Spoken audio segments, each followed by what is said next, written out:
Ok, ya. Vamos a continuar un poco con lo que habíamos revisado la clase anterior, que era la Convención de Viena. Vamos aquí.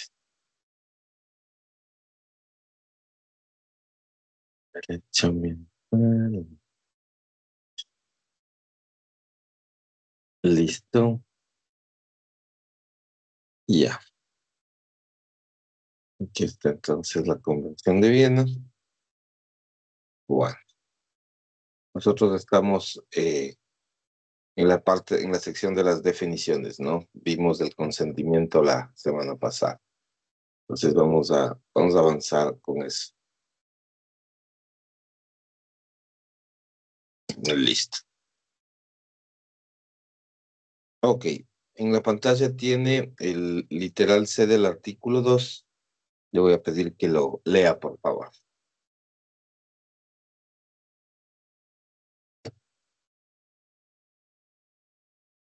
¿Qué es este, no?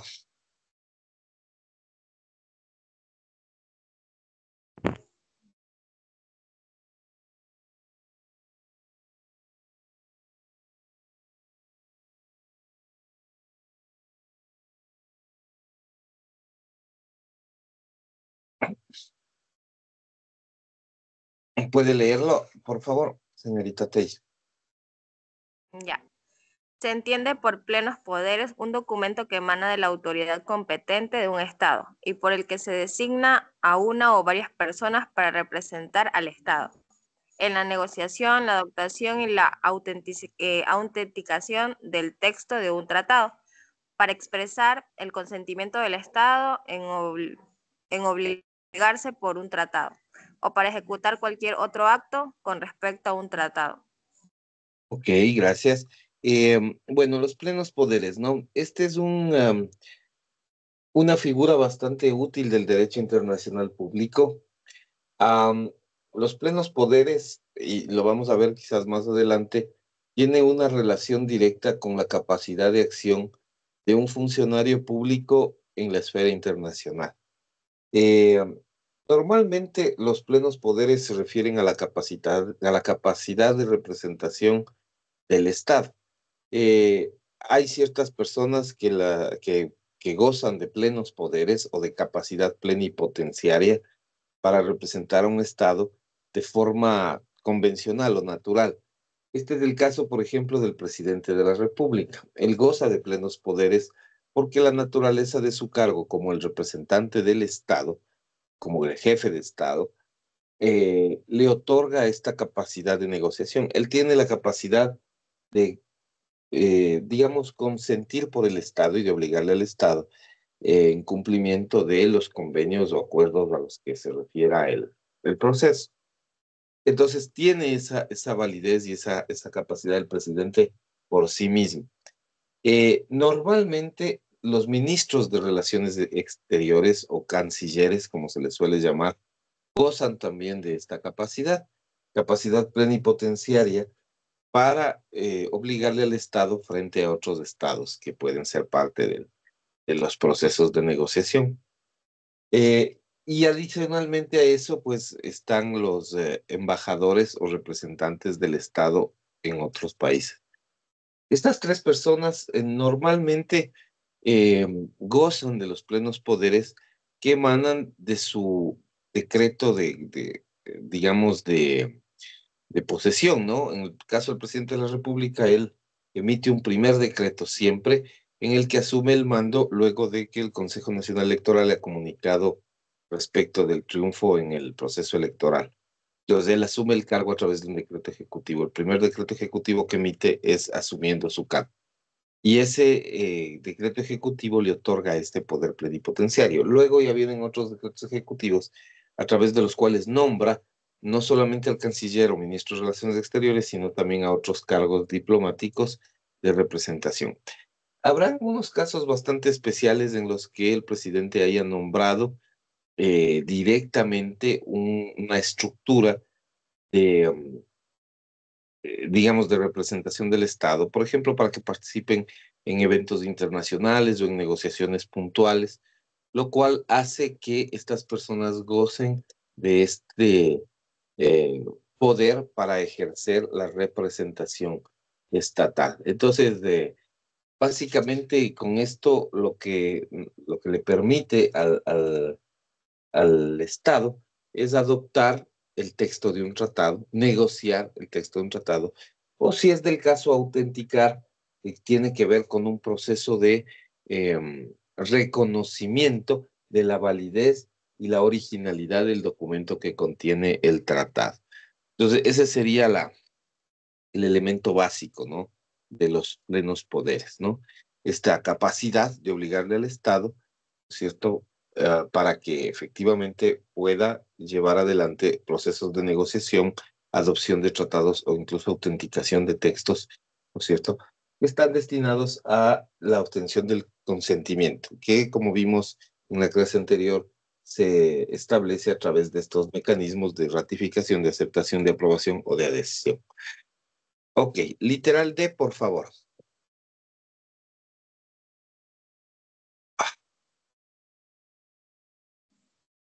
Literal D. Se entiende por reserva una declaración unilateral, cualquiera que sea su enunciado o denominación, hecha por un Estado a firmar, ratificar, aceptar o aprobar un tratado o al adherirse a él con objeto de excluirlo o modificarlos los efectos jurídicos de ciertas disposiciones del tratado en su aplicación a este Estado.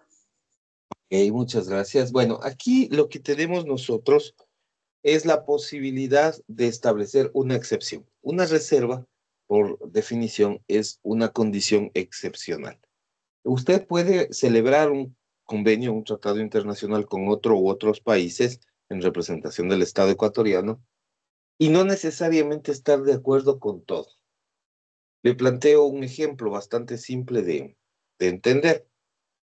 Supóngase que el Ecuador, Perú y Colombia han decidido establecer un convenio para eliminar los aranceles a los productos de, derivados de materias primas. Es decir, vamos a colocar productos de primera necesidad o productos digamos, materias primas sin arancel entre un país y otro. ¿Por qué? Digamos, una justificación podría ser claramente que en la frontera, o generalmente esto pasa en las fronteras, ¿no? En las fronteras, por ejemplo, entre Ecuador y Colombia, eh, hay flujo de mercaderías. Entonces hay gente que, digamos, compra en el Ecuador para ir a vender en Colombia o compra en Colombia para venir a vender en el Ecuador. Y lo mismo pasa con el Perú. Y bueno, y Colombia y Perú también tienen una frontera conjunta. Eh, Supongamos que nosotros estamos celebrando un convenio para evitar que haya grabado de aranceles, ¿no? Porque dicen, claro, los aranceles pueden hacerle daño al país que tiene que pagarlos, al que los sufre, ¿no? Por ejemplo, hay ciertos productos, frutas, por ejemplo. Entonces, si las frutas vienen de Colombia, vienen grabadas con un arancel, eh, pero por ahí con Perú no tenemos el mismo arancel. O asimismo, si el arroz viene de Colombia hacia el Ecuador, viene grabado con un arancel, pero por ahí Colombia con Perú no tienen ese arancel y así no. Entonces, la idea es fomentar el comercio y para eso van a eliminar todos los países, van a eliminar sus aranceles para que la competencia sea más directa, ¿no? O sea, haya una competencia de precios, de calidades, pero no haya un grabado de aranceles que lo que hace es, de alguna manera, hacerle más caro al producto y evitar que se compre. Entonces, todo va bien, avanzan los tres países en la negociación, están de acuerdo, eh, van hablándose los unos a los otros, van eliminando ya todos los aranceles, y por ahí Colombia sale y dice, ¿saben qué? No estoy de acuerdo, o sea, estoy de acuerdo con quitar los aranceles de todo, pero lo que sí no estoy de acuerdo es con quitarle el arancel al café que viene de afuera, porque el café colombiano se vería afectado y el café colombiano sí que es un elemento importante de producción y de trabajo acá en Colombia. Entonces, estoy de acuerdo en quitar los aranceles de todo, de todo, de todo lo que ustedes quieran, menos de café. Menos de café. Entonces ahí se produce una reserva. Entonces quiero acordar con ustedes todo, todo lo que ustedes quieran, todo lo que ustedes digan, pero no quiero, en ese punto no quiero dar mi brazo a torcer, no quiero, digamos, referirme a aranceles sobre el café. Entonces el Ecuador dice, ya, bueno, perfecto, estoy de acuerdo. A mí me pasa un poco lo mismo, pero a mí me pasa no con el café, sino con el camarón. Entonces yo acepto quitar los aranceles de todo, pero del camarón no. Que el camarón, si viene de Colombia o viene del Perú, que venga grabado. Dígame, señorita Tello. Profe, en estos casos, ¿quién determina si una reserva es válida o es incompatible? Gran pregunta, los otros estados. Recuerde que la voluntad yace en los otros estados. ¿Quién va a determinar que la reserva tenga validez? En este caso del ejemplo, si la reserva la plantea Colombia, quienes tienen que aceptar es Ecuador y Perú. Y tiene que ser unánime, en general, ¿no? Tienen que aceptarle la reserva. ¿Ya? Para que la reserva surta efectos para todos, tiene que ser aceptada de manera unánime. Eso significa que, en este caso, Ecuador y Perú tienen que aceptarle a Colombia esa reserva. Si alguno de los dos no le acepta, por ejemplo, digamos, Perú le acepta, pero el Ecuador no le acepta, la reserva no opera con el Ecuador, no operaría con el Ecuador.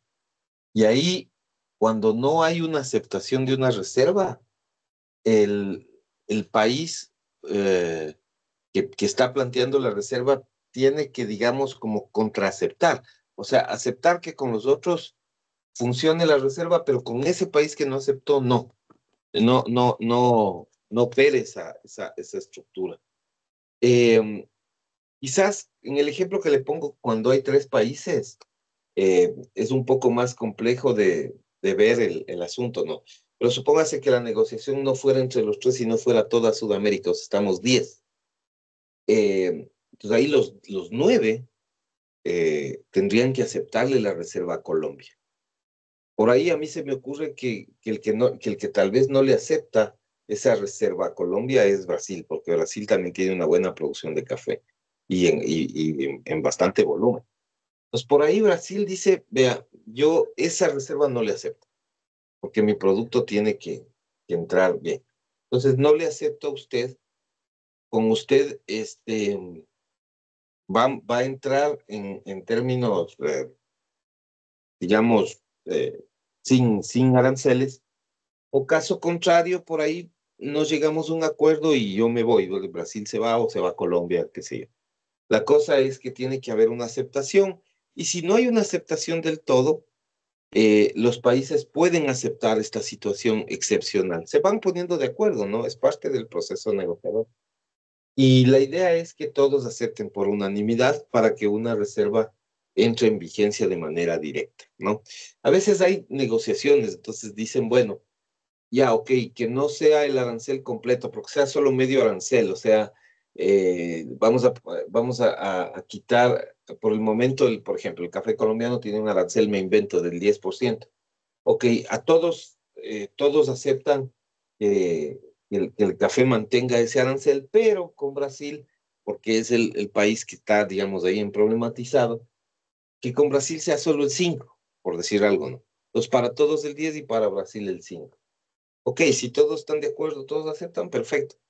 Porque dentro de la negociación es un tira y afloja, ¿no? Así como el Ecuador también puede plantear esta idea de no, con el camarón mío no se metan. Perú puede decir el café, los chilenos pueden decir las manzanas, los peruanos, ¿qué tienen los peruanos? Bueno, los peruanos tienen un poco de,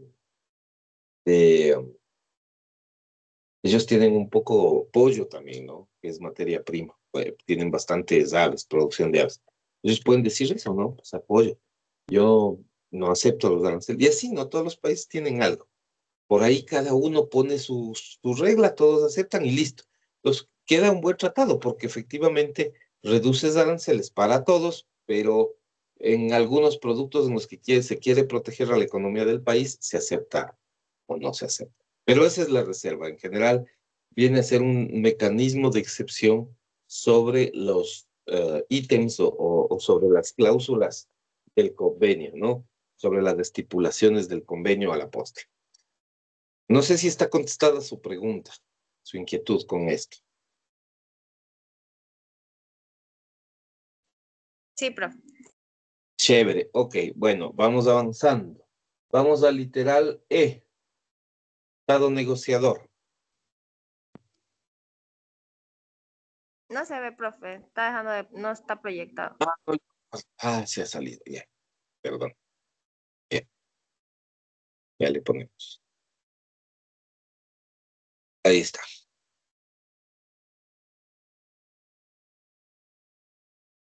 Ok, está aquí, literal E, Literal E. Estado negociador.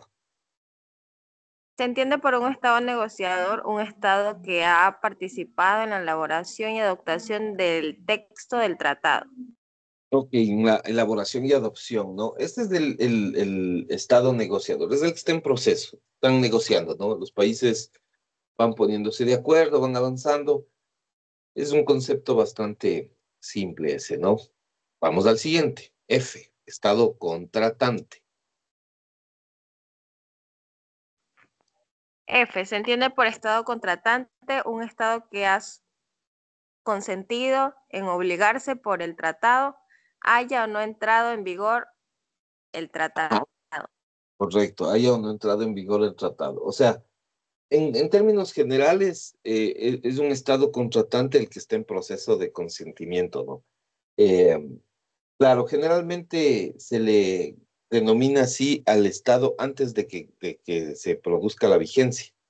Normalmente la vigencia ya se produce, si es que es un tratado bilateral, o sea, entre dos partes, ya la vigencia se produce entre los dos, el momento en que los dos aceptan. Ahí entra en vigencia.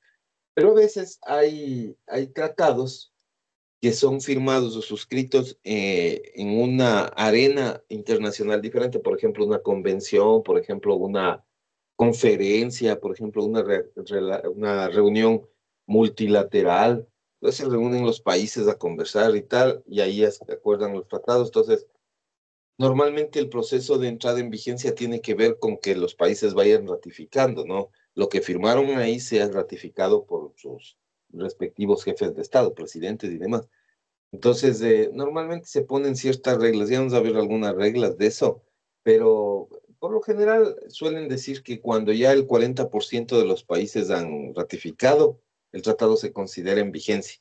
Entonces, generalmente hasta que se cumple esa vigencia, se les llama estado contratante, porque después ya, como va a leer en literal que siguiente, cuando ya el tratado está en vigencia, ya no es un estado contratante, es un estado parte, ¿no? Parte del convenio.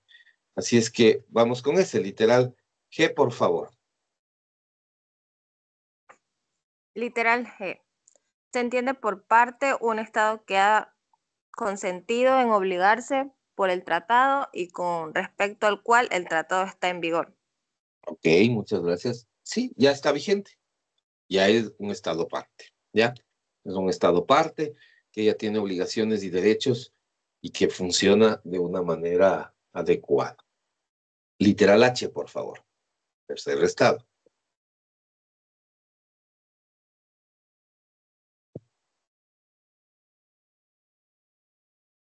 Se distorsiona.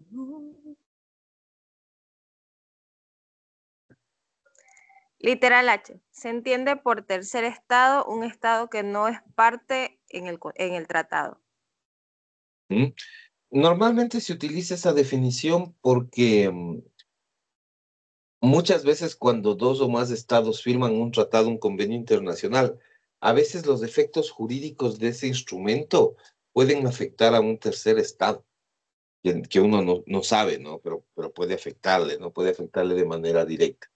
Y entonces pasa a ser un tercer estado, que si bien no ha formado parte del tratado, del convenio, pues puede verse afectado. Por ejemplo, lo clásico, el clásico ejemplo de un tercer estado que entra en juego, de alguna manera, es cuando dos estados han hecho algún acuerdo comercial. algún acuerdo comercial directo. Entonces, de ahí el tercer estado, pues, es el que sufre. Por ejemplo, uno de los ejemplos que creo que les hablaba la semana anterior era este caso de la Organización de Países Exportadores de Petróleo de la OPEP, ¿no? Nosotros, por ejemplo, hoy en día somos un tercer estado frente a la OPEP porque ese convenio está suscrito por un montón de países que son parte del proceso de producción petrolera, pero hay otros países que estamos fuera. Entonces, para nosotros siempre es una complicación cuando la OPEP quiere manejar los precios, porque cuando la OPEP se pone a manejar los precios del barril de petróleo, eso a veces a nosotros por ahí nos perjudica, por ahí nos genera una ventaja. Por ejemplo, hay ocasiones en las que la OPEP decide incrementar los precios. Entonces dicen, el valor del barril de petróleo no va a estar por debajo de mi invento de los $40. Entonces todos los países que son parte de la OPEP, que son bastantes países, van a vender a $40 y no menos de eso. Eso puede ser que a veces le perjudique al país o tal vez le favorezca. ¿Por qué? Digamos, si es que el país está con un muy buen precio de petróleo, supóngase que el país viene vendiendo a $60 y la OPEP de improviso le baja, eh, los países que le están comprando al Ecuador podrían dejar de comprarle al Ecuador para irse a comprar en la OPEP, porque está más barato. Entonces a nosotros eso nos perjudica. ¿Por qué nos perjudica? Porque nos obliga a bajar el precio. Entonces, para nosotros jugar con el esquema de precios es complicado si es con la OPEP, porque es como jugar con, digamos, si usted en su barrio tiene una tienda de abarrotes y justo en su barrio se instala un almacén Estía, es difícil pues jugar con un ente más grande, porque ellos tienen control de los precios que usted a veces no puede tener, pues, o sea, es complicado, tienen un mercado más grande. Entonces, si ellos bajan el precio, lo único que a veces le queda a uno es bajar el precio más abajo que lo que están vendiendo en la generalidad para que alguien le compre. O sea, para decirle, ok, la OPEP está dando en $40, nosotros como Ecuador demos en 38 para que nos compren primero a nosotros y después vayan a la OPEP. Eso es algo que es común, que pasa y que se tiene que hacer porque si no, no se lograría vender. Eh, a veces, claro, también eso hace que la OPEP decida, a pesar de que hay precios altos por alguna cuestión política, la OPEP diga, no, nosotros no vamos a vender durante 15 días petróleo, porque queremos alguna cosa, porque están negociando algo, qué sé yo, y no van a vender durante 15 días los barriles de petróleo. Entonces, esa medida, por ejemplo, en cambio, le puede favorecer al Ecuador, porque los otros países que están necesitando y buscando petróleo, se dan cuenta que no les quiere vender el proveedor grande, pues van donde los pequeños y usted ahí puede en cambio subirse de precio. De lo que estaba en 40, dice, bueno, yo le vendo el barril pero en 80. Dicen, bueno, porque no tengo otra fuente de venta de petróleo en López, está cerrado, entonces yo necesito comprar otro petróleo. Entonces le favorecen ese caso. Y así hay múltiples escenarios, ¿no? En donde esas negociaciones van alterando las condiciones de un tercer país que no tiene nada que ver con ese convenio internacional. Entonces, esos acuerdos a veces afectan a terceros países. Y bajo esta estructura del ejemplo, claro, es una afectación de carácter económico que para un país como el Ecuador, que es un país pequeño y con limitados recursos, pues se vuelve un poco problemático, ¿no? Esa es la verdad. Bueno, por favor, díganme.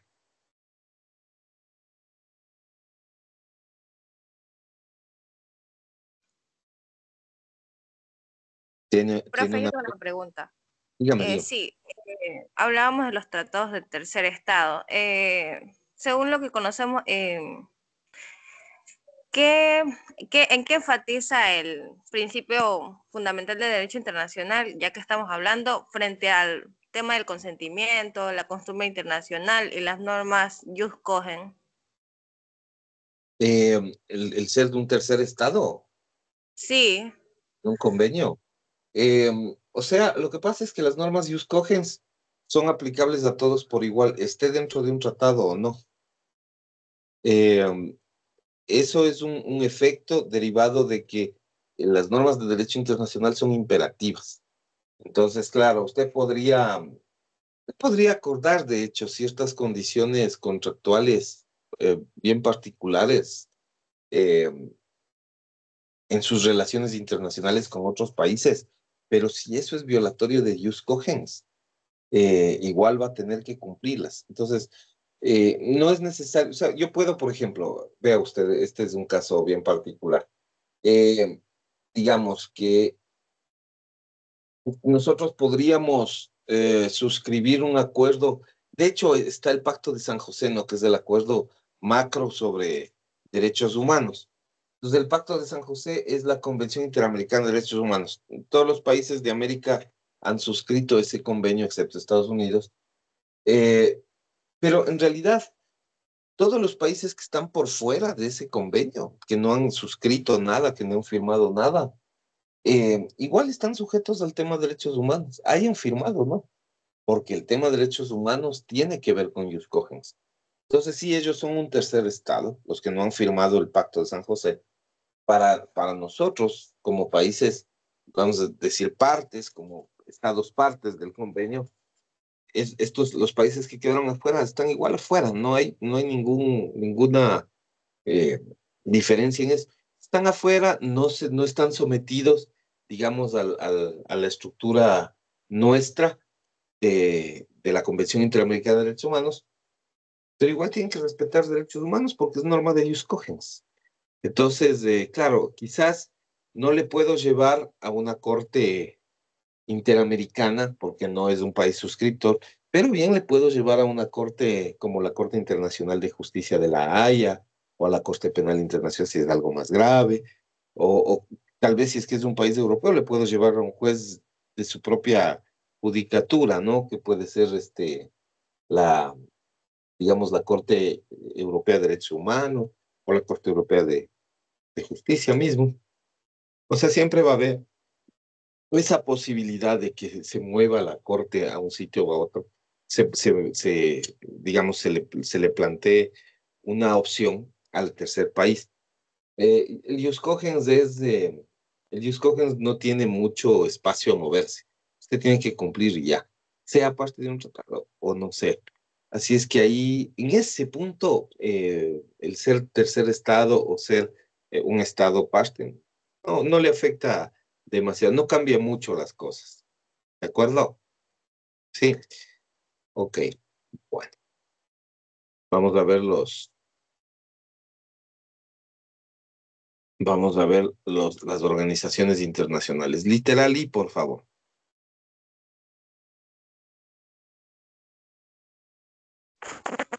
Se entiende por organizaciones internacionales una organización intergubernamental. Ok, gracias. Organizaciones intergubernamentales son aquellas organizaciones que funcionan entre estados. La ONU, clarísimo ejemplo, Organización de Naciones Unidas. Eh, la OEA, Organización de Estados Americanos, para nuestro caso. Y otros casos que también hemos sido parte, por ejemplo, de la Organización Internacional del Trabajo, la OIT, es otro ejemplo, es una organización intergubernamental. La Organización Mundial de Comercio también es otro ejemplo. Y luego, claro, están fuera del campo americano, está la Unión Europea, la Unión Americana, Africana, perdón, de Naciones. O sea, hay varias entidades, varias instituciones que tienen esa categoría de organización internacional, ¿no? La idea ahí es que básicamente sea un acuerdo entre estados el que le da nacimiento a esa institución, que le da organicidad, que le da una, digamos, rigor jurídico, ¿no? Jurídico, que es lo que se requiere. Eso básicamente. Numeral 2, por favor. Numeral 2. Las disposiciones del párrafo 1 sobre los términos empleados a la presente convención se entenderán sin perjuicio del empleo de esos términos o del sentido que se pueda dar en el derecho interno de cumplir estado, de De, cualquier estado. de cualquier, claro, lo que básicamente significa es, vea, para el derecho internacional, si usted tiene otra definición de plenos poderes, de reserva, de ratificación, usted puede tener en el derecho interno otra definición. Pero en derecho internacional, estos términos se entienden así como están escritos. Aunque dentro del Ecuador yo puedo hacer un montón de definiciones y ponerles en la ley, ¿no? Está bien, parece perfecto. Eso funcionará en el derecho interno, pero si sale a nivel internacional, el término que define lo que usted quiere hacer es el que está en la convención. Eso no puede cambiar. Eso es algo que no va a poder cambiar y va a tener que mantenerlo bajo esa estructura. Los términos que valen en materia internacional, si hay un litigio, por ejemplo, entre dos estados en la Corte de la Haya o en la Corte Penal o qué sé yo, pues no hay problema. La Corte va a acogerse a los términos que están en la Convención. No es que en mi país los plenos poderes se entienden de otra manera. Bueno, sí, perfecto, en su país, pero a nivel internacional, esta es la definición. Eso es básicamente, ¿no? Es un poco correcto en el sentido de ponernos de acuerdo sobre qué mismo queremos o qué es lo que realmente necesitamos, ¿no? Como diferentes países. Bueno, vamos a los acuerdos internacionales no comprendidos en el ámbito de la Convención. Artículo 3, por favor. Artículo 3. Acuerdos internacionales no comprendidos en el ámbito de la presente convención. El hecho de que la presente convención no se aplique ni a los acuerdos internacionales celebrados entre estados y a otros sujetos del derecho internacional o entre esos otros sujetos de derecho internacional ni a los acuerdos internacionales no celebrados por escrito no afectarán a valores jurídicos de tales acuerdos. ¿Sigo? Sí, sí, por favor. Leamos hasta terminar el artículo. B, a la aplicación a los mismos de cualquiera de las normas enunciadas en la presente convención a que estuviesen sometidos en virtud de derecho internacional independientemente de esta convención. C, a la aplicación de la convención a las relaciones de los estados entre sí en virtud de acuerdos internacionales en los que fuese asimismo parte otros sujetos de derecho internacional. Ok, muchas gracias. A ver, ¿a qué se refiere esto? Se refiere a que no siempre los acuerdos y convenios internacionales se suscriben, se acuerdan, se pactan, se ratifican, se aprueban en el marco de en este marco general de las Naciones Unidas. Porque hay otros espacios de negociación. O sea, yo no necesariamente tengo que remitirme a las Naciones Unidas o utilizar las normas de esta convención así a rajatabla para ponerme de acuerdo con otros países. Puedo ponerme de acuerdo sobre temas muy puntuales con mis vecinos, por ejemplo, ¿no? O sea, sin necesidad de acudir a otras instancias internacionales para que avalen la existencia de esto. Entonces, claro, a veces la convención no necesariamente se aplica a determinados acuerdos que hacen entre los países. Por ejemplo, un caso bien común es el de los acuerdos en relación a la OIT, a la Organización Internacional del Trabajo. Esos acuerdos que se hacen en la OIT se hacen en el seno de otra institución.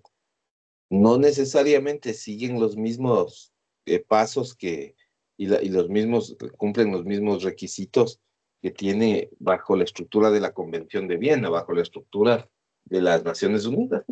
No, no se requiere. Es un acuerdo entre los países. Siempre nosotros tenemos presente de que el origen de las normas de derecho internacional público surgen de los propios países, de su voluntad, de su deseo de contratar, de su deseo de llevar adelante un acuerdo con otros. Sí, es esa la idea. No necesariamente necesita otro. Puede suscribirlo desde ese punto de vista. Ahora, el hecho de que entre estos estados surjan acuerdos que no se refieren o no se acogen a las normas de derecho internacional constantes en la Convención de Viena, eso no les afecta algunas cosas. Por ejemplo, yo quiero celebrar un acuerdo. Vea, el día de mañana, la OIT, por ejemplo, dice, ¿saben qué? Hemos decidido que la jornada de trabajo en nuestros países, la jornada de trabajo en los países de la región es más o menos estándar. Creo que Colombia es diferente porque tiene un día más de trabajo, desde el sábado, pero tiene una hora menos en todos los días. O sea, ellos creo, puede ser que me equivoque, pero me parece que los colombianos trabajan 42 horas a la semana, que es el resultado de multiplicar 6 días de trabajo por 7 horas. O sea, son 42 horas. Creo que ellos tienen diferente. Pero el resto, casi todos tenemos 40 horas de trabajo. O sea, 8 horas diarias, 5 en la semana, lunes a viernes y 2 días de descanso. Entonces, si uno lo mira desde ese punto de vista, capaz que, supóngase que la OIT el día de mañana nos convoca a varios países sudamericanos, nos dice, vean, tenemos la idea de que de que ya no queremos que trabajen nuestra gente 8 horas y no solo 7. O sea, 35 horas en vez de 40. En algunos países de Europa, entre comillas, hay esto, ¿no? No se trabaja de 40 horas, sino solo 35. En algunos países, no en todos, en algunos. Pues supóngase que la Organización Internacional del Trabajo dice, bueno, nosotros queremos firmar esto. Nos dice, chévere, ¿no? O sea, vamos a firmar, vamos a suscribir esto. Pero seguimos las normas, los procedimientos, las estructuras de la Organización Internacional del Trabajo, no la Convención de Viena. ¿Ese acuerdo tiene valor o no tiene valor? Es la pregunta, porque no ha seguido las normas del derecho a los tratados. ¿Tiene valor o no? Es la pregunta. Y la respuesta es claro que tiene valor. ¿Por qué no va a tener valor? Si el origen de todos los acuerdos es la voluntad del Estado. Tiene valor. Y el valor jurídico de tales acuerdos se mantiene y se respeta. Y todos los países que firman plantean hacerlo bajo la estructura de estos valores. Ahora, por ejemplo, en el literal B nos habla, yo casi le diría el literal B se llama Jus Cogens, ¿no? Que le dice que la suscripción de esos convenios internacionales no afecta a la aplicación a los mismos de cualquiera de las normas denunciadas en la presente convención, a que estuvieran sometidos en virtud del derecho internacional independientemente de esta convención. O sea, esta convención hay dos disposiciones claritas que dice que tienen que respetarse jus cogens, que son normas más que de derecho internacional, son normas de lógica. O sea, yo no puedo, digamos, en el mismo ejemplo del plantearnos un escenario de menores horas de trabajo, yo también podría intentar plantear lo contrario, ¿no? Para decir, no, yo quiero que los trabajadores tengan 12 horas de trabajo diarias, 60 horas a la semana. Es un medio atentatorio contra el derecho al descanso, que está en la Carta de los Derechos Humanos de la ONU, que está en el Pacto de San José. Porque si tú le haces trabajar a una persona de 7 de la mañana a 7 de la noche, de 8 de la mañana a 8 de la noche, le quitas todo el espacio disponible que él puede compartir con su familia, que puede descansar después de la jornada de trabajo que suele ser extenuante. Entonces, eso es violatorio de una norma de Dios cogen. No hace falta que estés vinculado a través de esta idea, sino que efectivamente, pues, simplemente tienes que acogerte a la norma de Dios cogen. Entonces, la aplicación a estos acuerdos de cualquiera de las normas de la Convención de Viena, ¿no es cierto?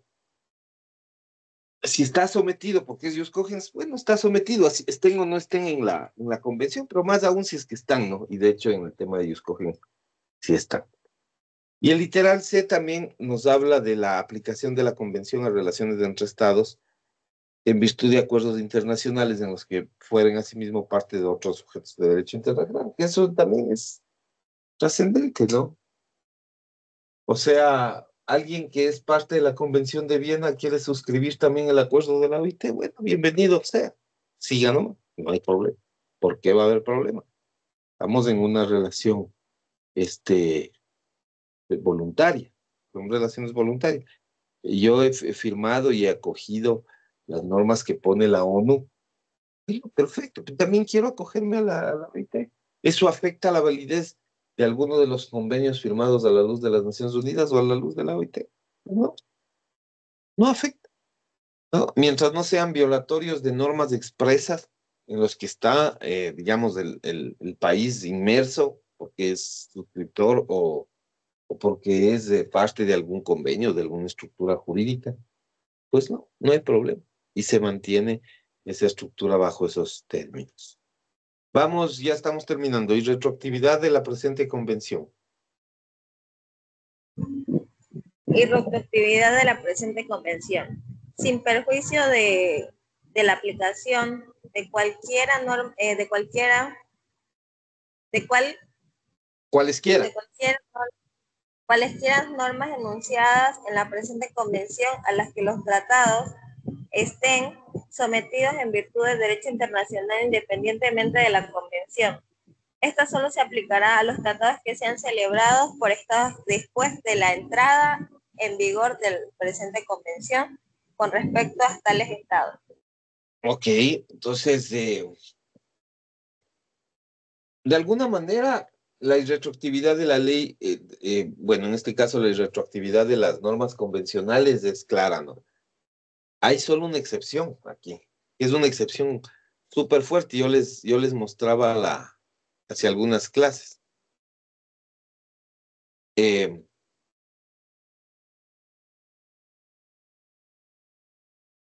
y ya le voy a mostrar, ¿no?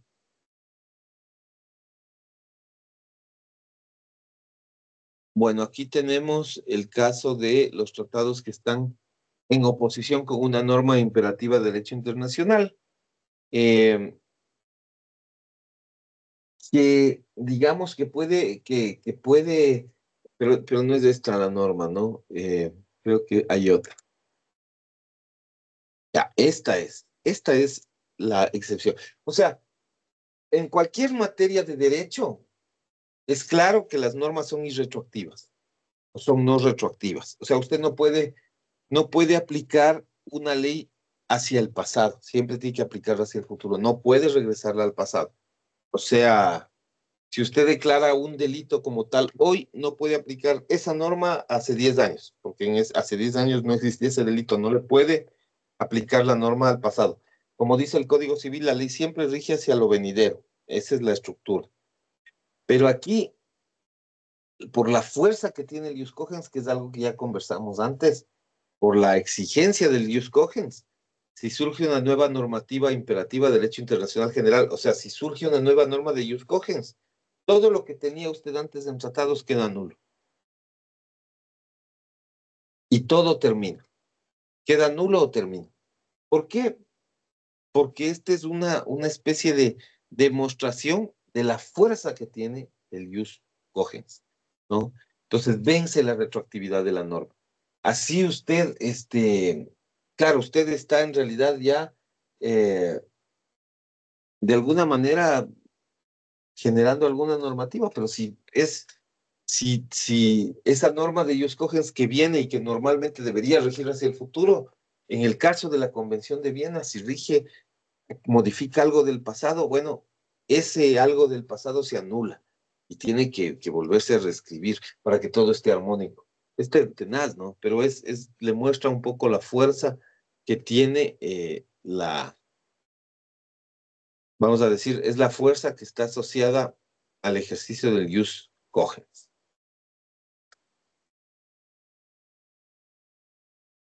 Listo. Y finalmente, artículo 5, por favor. Tratados constitutivos. Artículo 5. Tratados constitutivos de organizaciones internacionales y tratados adoptados en el ámbito de una organización internacional. La presente convención se aplicará a todo tratado que sea instrumento constitutivo de una organización interna nacional y a todo tratado adoptado en el ámbito de una organización internacional, sin perjuicio de cualquier norma pertinente en la organización. Ok. Los ejemplos son clásicos, ¿no? Hay varias organizaciones que han sido conformadas por tratados. La Organización de Estados Americanos, por ejemplo, eh, eh, la Unión Europea, por ejemplo, que tiene el del Tratado de Maastricht, digamos, la Organización de Estados Americanos, que está constituida a través del Pacto San José. Por ahí la Corporación Andina de Fomento, que tiene algunas directivas y directrices entre los países de la costa del Pacífico que constituyeron por primera vez esa, digamos que ese elemento, ¿no? Ese elemento unificador. Entonces, todas esas instituciones que se crean por la voluntad de los estados que están formadas, ¿no es cierto? Por esas instituciones, bueno, tienen básicamente que aceptar la injerencia, la influencia de esta convención. Bueno, eso, no sé si tiene alguna inquietud, alguna pregunta sobre el tema. No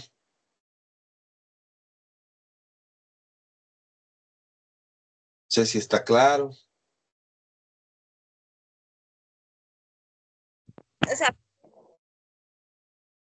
Ahí creo no que sí me... Pero le salió un poco entrecortado. ¿Puede repetir, porfa? Porque no le digo entendí. que sí tengo una pregunta. Pero no sé si en el transcurso de lo que me estaba diciendo, sí la respondió, sí me lo dijo, pero bueno, por si acaso se me pasó. La pregunta es sobre el literal A, que estábamos Ok. viendo de numeral 3. Ok. Creo que algo hablaba sobre la validez. Ajá. El Ya, valor de los acuerdos. ajá. Yo considero, a ver, no sé, a ver cómo se la planteo. ¿Cómo se justifica que la falta de aplicación de la convención no afecte, en este caso, a la validez jurídica de los acuerdos, en este caso, de los tratados, porque habla de la validez jurídica?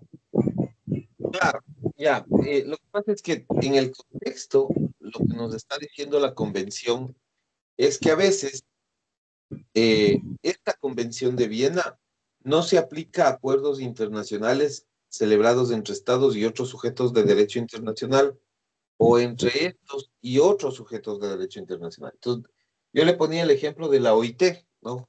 O sea, usted puede, esta convención está hecha para que se aplique entre estados. O sea, usted firma con Colombia, usted firma con Perú, usted firma con Colombia y Perú, o firma en una conferencia con todos los países de América o de todo el mundo, ¿no? O sea, usted tiene varias opciones, pero lo que le dice la convención es, vea, es cierto, usted puede acordar con los países, pero si a usted se le ocurre firmar, por ejemplo, con la OIT, que es lo que le decía, usted firma con la IT, o la OIT, la Organización Internacional del Trabajo.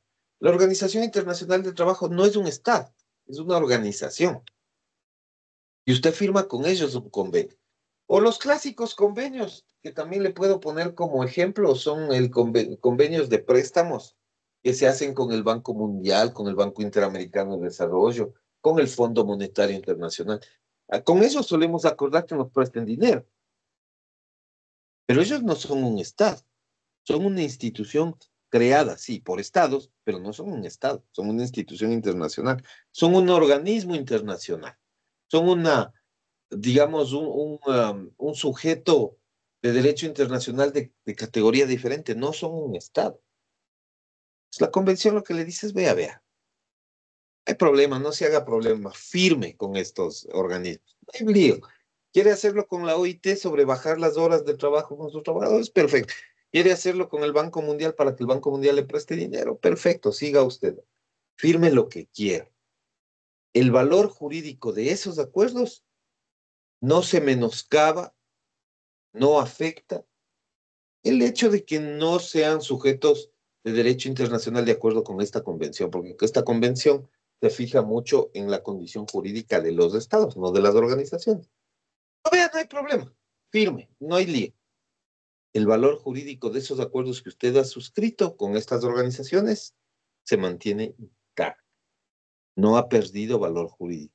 Porque, como digo, finalmente, entre estados lo que cabe es básicamente acuerdo entre ellos. Pero si por ahí no hay un acuerdo entre ellos, sino un acuerdo entre un estado y un organismo, bueno, eso de alguna manera no le afecta, no le afecta mayormente. Y se garantiza la validez. La Convención de Viena le garantiza la validez de ese acuerdo. No sé si eso contesta a su pregunta. Ok, bueno. Sí. Chévere. ¿Alguna otra cosa? Nada más. Bueno, entonces hagamos tal como quedamos, ¿no? Ya le paro a la grabación. Este,